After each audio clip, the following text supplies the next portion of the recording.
Manchester United ဟာနှစ်အတော်ကြာကွင်းလယ်ပိုင်းဘဲလန့်ပျောက်ဆုံးနေတဲ့အသင်းတစ်သင်းဖြစ်နေခဲ့ပါတယ်။ Bruno Fernandes ရဲ့ဖန်တီးနိုင်စွမ်းကိုအားကိုးရပေမဲ့ဘောလုံးပြန်လည်လူယူမှု physical ဘိုင်းနဲ့ midfield control ဘိုင်းတွေမှာအားနည်းချက်တွေရှိနေသေးပါ။ဒါကြောင့် Atalanta ရဲ့ Brazil ကွင်းလယ်ကစားသမား Ederson နဲ့သတင်းထွက်တာဟာ Manchester United ပရိသတ်တွေအတွက်စိတ်ဝင်စားစရာအပြောင်းအရွှေ့တစ်ခုဖြစ်လာခဲ့ပါတယ်။ဒါပေမဲ့ Ederson ဟာတကယ်ပဲ United တို့လိုအပ်နေတဲ့ကစားသမားလား။ Ederson ဆိုတာဘယ်လိုကစားသမားလဲ။ Ederson ဟာအသက်26နှစ်အရွယ် Brazil ကွင်းလယ်ကစားသမားဖြစ်ပြီး Atalanta အသင်းရဲ့အရေးပါတဲ့ဘောက်တူဘောက် midfielder တစ်ယောက်ပါ။ Serie A မှာ Ederson ကိုလူသိများစေတဲ့အချက်ကဂိုးတွေအစစ်တွေမဟုတ်ပါဘူး။သူ့ရဲ့လှုပ်အားနှုန်း ball recovery, present physicality, transition play တွေကြောင့်ဖြစ်ပါတယ်။ Atalanta ရဲ့ကစားပုံဟာတိုက်စစ်ကိုအရှိန်မြန်ကူးပြောင်းတဲ့ vertical football ဖြစ်ပြီး Ederson ကအတိစနစ်ရဲ့အဓိက engine တစ်လုံးလိုဖြစ်နေပါတယ်။ Serie A မှာ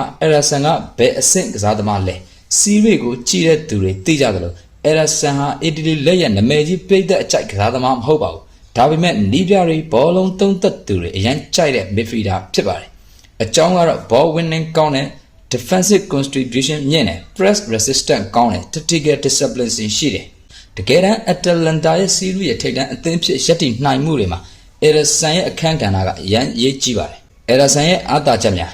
physical monster တယောက် Premier League မှာရှင်သန်ဖို့ physicality လိုပါတယ်။ Ederson ဟာကစားကောင်းတဲ့ jewelry မကြောက်ဘူး body contact တွေခံနိုင်တယ်ဆိုတော့ EPL အတွက်အဆင်သင့်ဖြစ်နေတဲ့ profile မှာ ball recovery specialist Manchester United ရဲ့အဓိကပြဿနာတစ်ခုကဘောလုံးဆုံးရှုံးပြီးနောက်ပြန်လည်ရယူနိုင်စွမ်းအားနည်းတာပါ။ Ederson ကတော့ ball lose immediate recovery ဆိုတဲ့အမျိုးအစားကစားသမားပါ။ Casemiro ရဲ့အကောင်းဆုံးစွမ်းဆောင်ရည်ရှိခဲ့တဲ့အချိန်ကာလလောက်တော့မဟုတ်သေးပေမဲ့လက်ရှိ Man U ကွင်းလယ်မှာဘောလုံးပြန်လည်လူယူနိုင်စွမ်းတိုင်ဘက်ကိုဖိအားပေးနိုင်စွမ်းနဲ့ကွင်းလယ်ကိုကာကွယ်နိုင်စွမ်းကအလိုအဆုံးအရေးသွေးတစ်ခုဖြစ်နေပါတယ်။မမောမပန်းပဲအလုတ်လုံနိုင်တဲ့ကွင်းလယ် engine မိနစ်90လုံးလုံးပြေးနိုင်တဲ့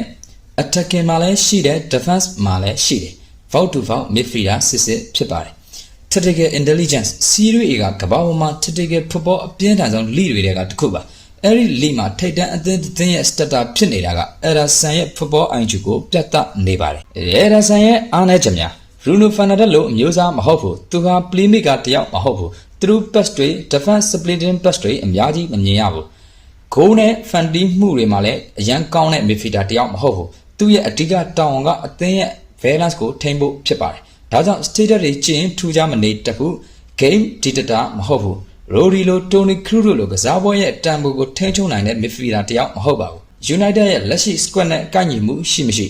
United လက်ရှိ midfield ကိုကြည့်မယ်ဆိုရင် Bruno Fernandes, Kobe Mainoo, Mason Mount ဒီ squad ကိုကြည့်လိုက်ရင် United လိုနေတာက physical midfielder ဘောဝင်တာတယောက်ပါ။ Ederson ကအဲ့ဒီလွတ်အပ်နေတဲ့ကွင်းလယ်ကိုတိုက်ရိုက်ဖြည့်ပေးနိုင်ပါတယ်။ Michael Carrick ရဲ့ system မှာဘလို့အသုံးဝင်မလဲ။ Carrick ဟာသူ့ကစားသမားဘဝတုန်းကလို possession, midfield control, first ball circulation တွေကိုအခြေခံတဲ့နည်းပြတစ်ယောက်ဖြစ်ပါတယ်။ဒီလိုစနစ်မှာ Ederson ဟာ Bruno ကိုလွတ်လပ်စေမယ် Mainoo ကို PR တွေရော့ပေးမယ်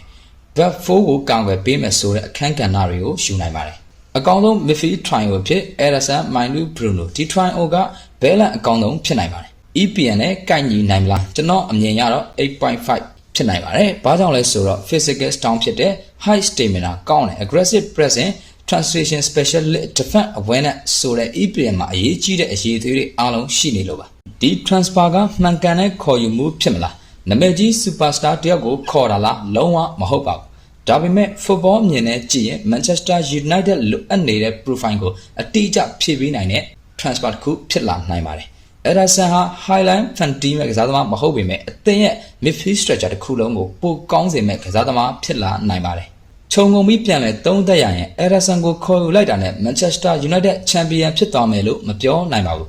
ဒါပေမဲ့လက်ရှိ squad ရဲ့အားနည်းချက်အကြီးဆုံးဖြစ်တဲ့ physicality, ball recovery နဲ့ midfield balance ပြဿနာတွေကိုဖြေရှင်းဖို့အနည်းဆုံး transfer target တွေကတက်ရောက်တော့သိကြပါတယ်Ederson ဟာ Manchester United ကိုချက်ချင်း superstar effect ပေးမဲ့ကစားသမားမဟုတ်ပေမဲ့ Michael Carrick တီဆောက်ချင်တဲ့ balance ရှိတဲ့ midfield အတွက်အရေးကြီးဆုံးအုတ်မြစ်တစ်ချက်ဖြစ်လာနိုင်တဲ့ကစားသမားပါ United fan တွေအရန်စိတ်မပူကြဖို့ပြောချင်ပါတယ်အားလုံးပဲဒီဗီဒီယိုလေးကိုအဆုံးထိကြည့်ပြီးလို့ကျေးဇူးတင်ပါတယ်နောက်ဗီဒီယိုတွေမှာပြန်တွေ့ကြပါမယ်